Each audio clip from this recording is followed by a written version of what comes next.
World's Journalism Institute at the Missouri School of Journalism. Welcome to Global Journalist. I'm Jason McClure. Two figures have dominated the politics of southern Africa in recent years. One is Zimbabwe's 93-year-old President Robert Mugabe. The other is South Africa's 75-year-old President Jacob Zuma. Now, Mugabe is in military custody after an apparent coup d'etat brought an end to his 37-year rule. Meanwhile, in South Africa, Zuma is set to be replaced as the leader of the ruling African National Congress next month and may be forced to step down from his 8-year-old presidency before the end of his term in 2019. Now, the potential departure of both men from the political scene leaves southern Africa at a crossroads. In particular, both Zimbabwe and South Africa have faced enormous challenges with political corruption that has mushroomed under both Mugabe and Zuma. Still, there is reason for optimism that both countries have a brighter future. On this edition of Global Journalist, a look at South Africa in transition. Now, in a few minutes, we're going to speak with some people who have been following the contest in South Africa's ruling African National Congress to succeed Jacob Zuma. But first, we're going to bring in John Campbell in Washington, D.C. He's a former U.S. diplomat who is stationed in a number of countries, including South Africa. He's now a senior fellow for Africa policy at the Council on Foreign Relations and is the author of the book Morning in South Africa. John, welcome. Thank you very much. It's good to be with you. Well, Zimbabwe has been in the economic doldrums for a long time now, and Mugabe at 93 has also been frail for quite some time. What do we know about why the military seized power now? It seems pretty clear that the fundamental issue was who is going to succeed Mugabe when either he dies or becomes completely incapacitated. Two wings within the ruling party, or at least two. The ruling party is ZANU-PF. One wing is associated with those who are veterans of the liberation struggle, closely identified with Emerson Mnangagwa. And this is the liberation struggle that took place in the 1970s that eventually ousted the white British settlers who ruled what was then Rhodesia. That's correct. That's right. Ian Smith was the prime minister at the time. The other faction is led by Mugabe's wife, Grace, often called G40. They're younger. They are too young to have participated in the liberation struggle. Grace herself was only 15 when Zimbabwe shook off minority white rule. So two factions contesting with each other over the secession. So these are almost, you make it sound like there's almost a generational struggle within Zimbabwe's ruling party then over this. That's exactly right. Well, tell us about... It's a generational struggle, but it's also a matter of personality. It is not particularly a matter of policy. In other words, this is a struggle within the ruling party. Well, you highlight these two factions here, and you mentioned Grace Mugabe, President Mugabe's 54-year-old wife, and the leader of the other faction, the sort of war veterans faction, is a guy who was until recently Vice President Emerson Mnangagwa. What do we know about his whereabouts, his involvement in what's taken place? Emerson was vice president up until last weekend, when, in apparently a fit of pique, Mugabe fired him. And I think it was the firing of him that directly precipitated the coup, because by firing him, Mugabe was signaling that between the two factions, he was going to favor that of his wife. As to where he is right now, I don't know. There are rumors, and sometimes even more than rumors, that he went to South Africa, and that would be quite logical. Whether he has returned to Zimbabwe or not, I don't really know. And President Mugabe has been taken into custody by the military. What do we know about the whereabouts of his wife, Grace Mugabe? Again, there are conflicting reports. The army, the military, has said that she is in custody with her husband. On the other hand, there are rumors that she has fled to Namibia. It remains to be seen. Well, what are we to make of this? Does the military's move, does it have popular support to either one of these factions? Are they sort of carrying the street? Are they carrying sort of broad-based popular backing with them? It's very interesting. Harare is quiet. Banks are open. Shops are open. Not many people on the streets. Anecdotal evidence that people are satisfied with the prospect of change. But now that's in Harare and in Bulawayo, the principal cities in the country. Mugabe's support has always been in rural areas, and I have seen no credible reports as to what the reaction there is.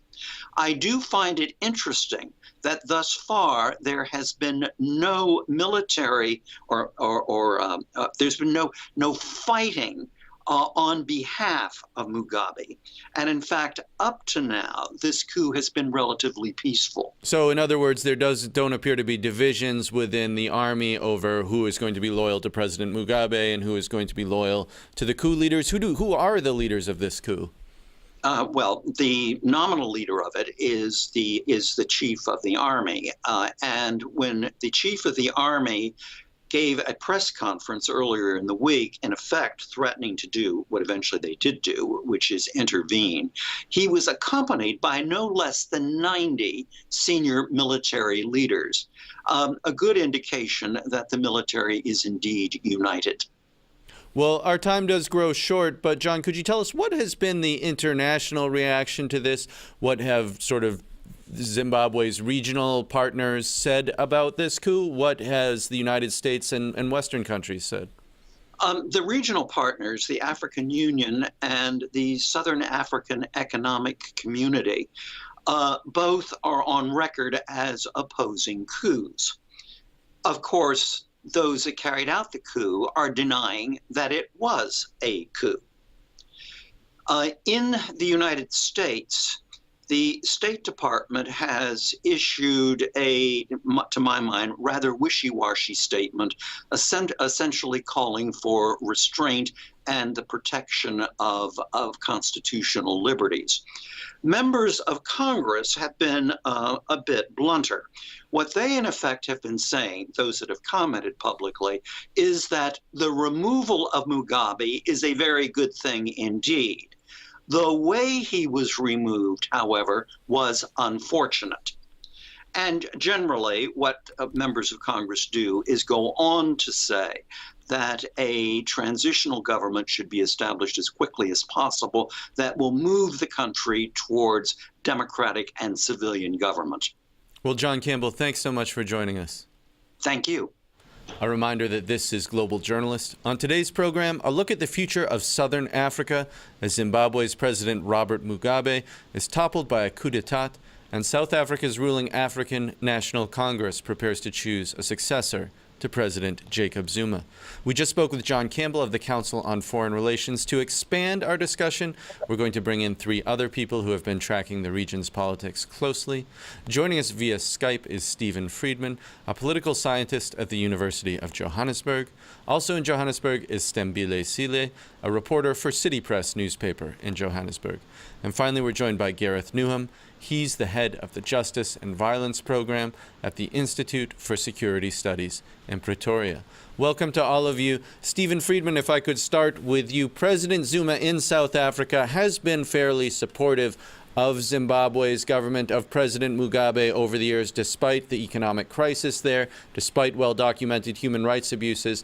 How has the South African government responded to this? Well, the South African government has responded by trying to send envoys to negotiate a settlement. Its public position, which is probably also its non-public position, is that it's opposed to the coup, that it wants to negotiate an arrangement which will in effect reverse the coup. What seems to be happening at the moment is that some quite intense negotiations are taking place about how to manage what has happened over the last couple of days. South Africa's role in that is not particularly clear at this stage. Who would be the key actors in these negotiations? President Mugabe is 93. Is he still involved in negotiating things like this, or is it the people around him? Well, no, he's perfectly capable of. I mean, he may be 93 and ailing, but he's perfectly capable of clinging on to power, which is what he's trying to do at the moment. The reports today say that he's taking the view that he is the elected head of government and he's not going to be removed. I would be extremely skeptical about this because I think that the reality in Zimbabwe today, which a lot of the reporting is not picking up, is that the generals have really been the de facto government in Zimbabwe for quite some time. They're the power behind the throne. A few years ago, Mr. Mugabe tried to step down. They wouldn't let him. So in effect, if it comes to a clash of wills between Mr. Mugabe and the generals, then I think it's reasonable to expect that the generals will win. Well, let me turn this to you, Sile. How are people in South Africa reacting to the coup? How are ordinary people feeling? Is there relief? Is there fear that there could be violence or sort of economic spillover into South Africa? I think there was certainly a brief excitement when this whole thing started. Probably a misdirected sort of feeling to have towards it, given that the situation has been so dire in Zimbabwe for so long. And of course, we've seen the effects of this with so many Zimbabweans flocking to South Africa as an economic haven of sorts. So lots of uncertainty, social media also not assisting with so much, you have fake news, you have pictures from ages ago being used now as if it's a current situation. So I think just a great amount of uncertainty, but also a sense of hope that things could get better for Zimbabwe. Of course, that in itself might be a complicated situation as well. As was explained earlier with the two factions that are opposing each other, it's essentially the same party that is having this infighting. And so it kind of makes you wonder if anything will change, should this coup even be successful at all for the masses of Zimbabweans that have lived, as I said, in these dire conditions for so long. So in other words, then, it sounds like you're picking up on that point that Stephen was making, which is that the generals have been the power behind the throne for a long time, and that this is just sort of a shuffling of who the figurehead is in charge of the government. Absolutely, and certainly from Zimbabweans living in South Africa, I have a housemate, in fact, that is from Zimbabwe. And there was a brief excitement there as well in the country. But for the most part, people are like, things are probably going to remain the same. And I think there's also just a sense of gratefulness that at this stage, there's been no bloodshed. Things have been relatively, in fact, they have been completely peaceful. But I get the sense that the longer these negotiations drag on, and it seems like Mugabe very reluctant to let go of power, that could see a different situation unfolding. But for now, it's just a great sense of if things can remain peaceful, that would be the best outcome. Well, what about the role of Zimbabwe's opposition, Stembile, the Movement for Democratic Change? Its leader, Morgan Tsvangirai, ran some very close elections against Mugabe. Some people said they would have won if it weren't for violence in the past. Where are they in all of this? He actually came out and made some statements today saying that it's his belief that Mugabe really must go. He's overstayed his welcome, as has been his position. And I think what will be interesting to see, in fact, if we are to be less sort of suspicious of this movement, is that should they bring on board the likes of Tsvangirai, other opposition parties, other stakeholders, as it were, we'd get a more sense of credibility that there is change that's coming, even in terms of the makeup of the transitional government. If it's made up of other players outside of ZANU-PF, I think it will give credibility to what's happening. Otherwise, it is just the status quo remaining and a different political head for the same organization. Well, Gareth Newham, if I could turn this to South Africa's politics for a moment. Jacob Zuma has been in power for 8 years there. You've argued that during his rule, South Africa's governance has deteriorated significantly over that time. Tell us a bit about your view, your research on that. Well, there has been a lot of information about that more recently. We track quite closely the situation relating to crime, to the performance of the criminal justice system, and to various indicators of corruption. And certainly the last 5 years, we've seen, for example, quite a big increase in the murder rate. Between 1992 and 2012, murder rate dropped by 54% in South Africa. but for the last 5 years, the murder rate has increased by 13%. Similarly, we've seen a big increase in armed robberies across the country. There were 40,000 more armed attacks across the country last year than there were 5 years ago. And this is a result of very poor leadership appointments to head the police, head the intelligence, head the National Prosecuting Authority. So the performance of these agencies has deteriorated as Jacob Zuma has appointed people he sees as very loyal to him. Some of them have been very unethical. Some of them are facing allegations of corruption. And that has really weakened that system. But we've seen the same across the public service, and particularly more recently, big deterioration in the governance of our state-owned enterprises that provide electricity, the railway services, the public broadcaster, and so forth, all who had people pointed to their boards very close to the president and his backers. So yes, I think there's a general sense, and the evidence is there for everybody to see, that we would be in a much better place if Jacob Zuma was completely committed to clean democratic governance, and he has not been, from the evidence available.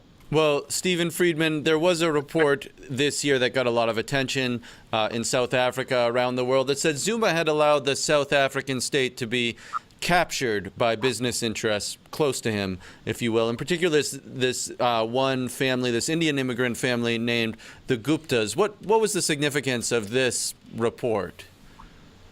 Well, I think the point to be made about this, look, the idea here is, and that is well documented, that the Gupta family, who emigrated right here from India, have been able to buy the support of various politicians who do what the Gupta family want them to do. On the other hand, I think it's very important to stress that this is not, it's often reported as though this is an isolated incident and that it's some kind of aberration. Unfortunately, that's not the reality. It's simply a more brash version of some very deeply embedded patterns in our society and our economy. In effect, what we're seeing are the effects of the fact that in 1994, amidst great fanfare, we changed our political system and captured the world's attention. Because we did that, we didn't really change the fundamentals of the way the economy was run. And the way the economy is run is that you have insiders and outsiders. You have cozy cliques of insiders who deals with each other at the expense of outsiders. And certainly Mr. Zuma is complicit in this, and the Gupta family are complicit in this. But it's part of a much deeper problem, which will only be solved when we open up when we have a far more open economy, a far more inclusive economy. You're tuned into Global Journalist. I'm Jason McClure. On today's program, we're talking about some seismic political changes in southern Africa. Zimbabwe's 93-year-old leader, Robert Mugabe, has been toppled in an apparent coup. Meanwhile, in the regional power South Africa, the ruling African National Congress is preparing to choose a successor to President Jacob Zuma.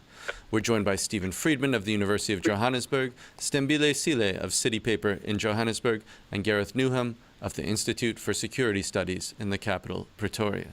If you're interested in more Global Journalists, check us out online at globaljournalist.org. There you can find our archives and additional coverage of underreported international news and human rights issues.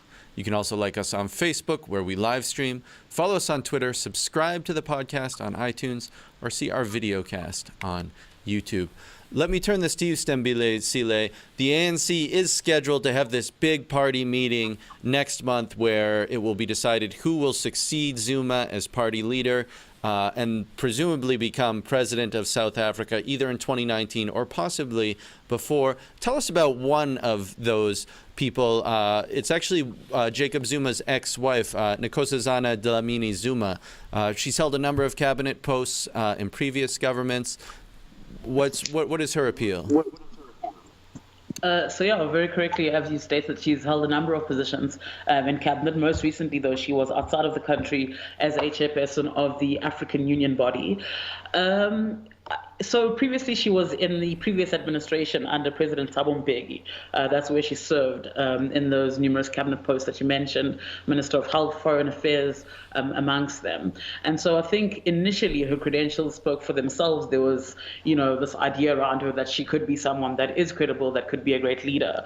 But for the fact that she's received the endorsement or so-called anointment from Jacob Zuma. And so there's the sense that she's a proxy for him, that he will lead from behind or from the grave, as it were, through her. And I think just sort of the endorsements within the party that have come from people aligned to Jacob Zuma, they sort of give credence or they give weight to those allegations that she will serve as his proxy. And so it's basically tainted her entire campaign, not a lot of credibility. And also talk that should she actually be victorious in December, a great chance that the ANC could lose power to the extreme side, or they'd lose great support when we head to the polls in 2019. And Zuma has a very vested interest in the outcome of this decision, because there has been talk that he may again face actually dozens, if not hundreds, of charges of corruption related to a weapons deal that occurred more than a decade ago that had been initially dropped against him. Is that not the case?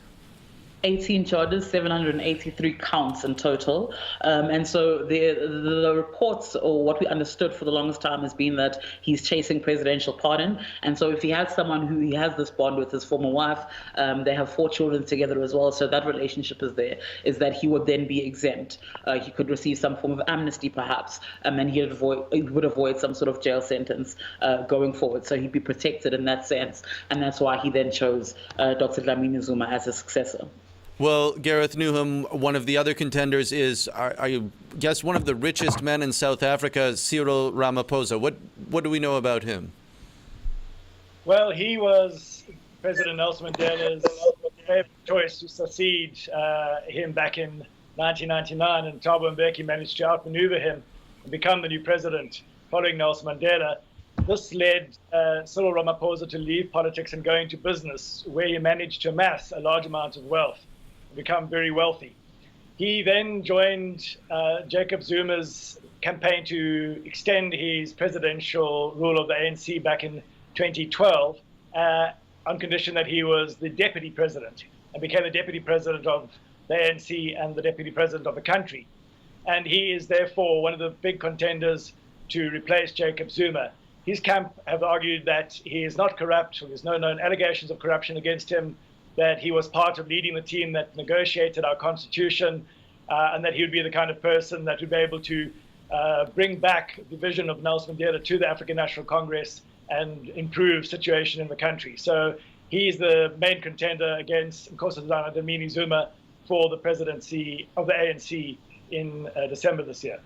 Well, Stephen Friedman, talk to us about the main opposition parties. The ANC obviously has been in charge of government, at least the national government, since the early 1990s.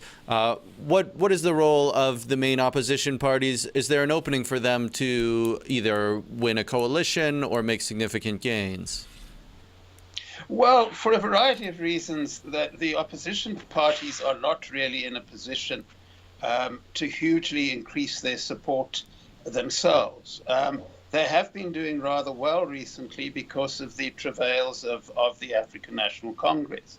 And I think that the prospects for the 2019 election really depend fundamentally on what happens inside the ANC, the governing party, rather than the opposition parties. If you go back to our last local election, which was a very important election because it showed a very strong swing away from the governing party, this was in August 2016. What you found was that large numbers of supporters of the governing party stayed at home rather than vote. And obviously that boosted the opposition vote quite substantially. And I think we're looking at a similar situation. If you have a leader which is elected in December, who ANC voters feel more comfortable with, then you'll probably see a comfortable ANC majority in the 2019 election. If you have a leader who voters are not comfortable with, then you could well have a huge stay away again by ANC voters. So although the opposition parties, the main opposition is the Democratic Alliance, which is particularly strong in the more affluent suburbs of the cities. It has a very loyal support base, but it doesn't have a huge base among the vast majority of voters who live in the poorer areas of the country. So really, what happens to South Africa in 2019 is going to depend on what the governing party does and not on what the opposition does. Well, Stembile-Sile, we've talked about some of the problems inside the ANC. We talked about some of the corruption problems that Zuma faces, this issue of state capture. But tell us about the party's supporters. It has won a majority in every national election. I think a lot of people would be surprised if it doesn't win a majority at the next election. What are the main reasons for its support? Why is it still so enduringly popular? So my sense is that for the longest time, the ANC has gotten its support from a loyalty vote more than anything else, particularly an older generation that was involved in the liberation movement. And so they've, for the longest time, associated with the ANC rather with a sense of freedom. They brought liberty to this country. And so, they were the People's Party in that sense. But there is, I think, growing discontent over the past few years. I mean, we're at about 23 years now since the ANC took over governing of the country. And there's a sense that things just haven't happened the way that they were imagined to happen, particularly at a local level, or you speak of service delivery, running water not being available to people, electricity not being available to people.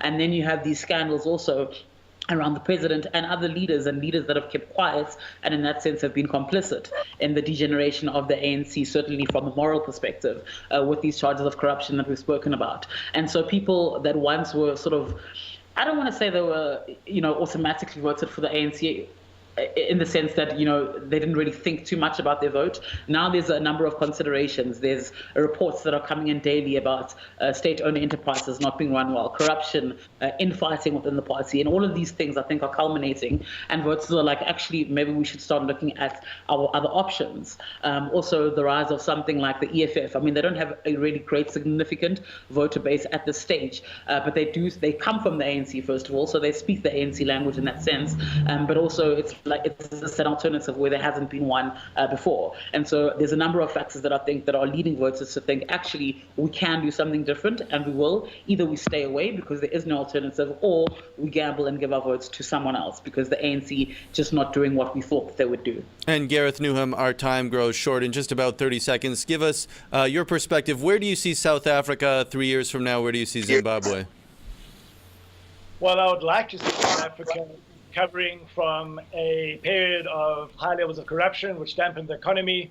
As Stephen Friedman said, a lack of inclusive growth, a lack of inclusion in the economy.